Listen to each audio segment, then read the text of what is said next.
first time mong magpaupa, ano ang mas maganda?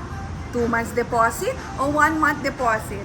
This is Van Florendo of Caravan. To answer that question, ano bang mas maganda? 2 months deposit o 1 month deposit? Actually, depende yun sa'yo. Kapag meron kang agent, better to get 2 months deposit. Bakit? Kasi when you have an agent and you have agreed to a 1-year lease, we as an owner, we give 1 month commission to the agent. Ang problema, paano pag nag-breach ang tenant mo? Siyempre, naibigay mo na yung 1 month deposit dun sa agent. There's no such thing as solian ng commission.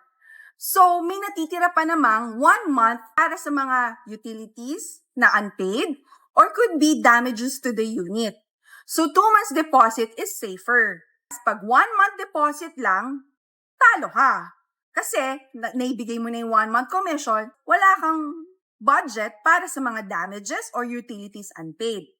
Para protected ang transaction with you.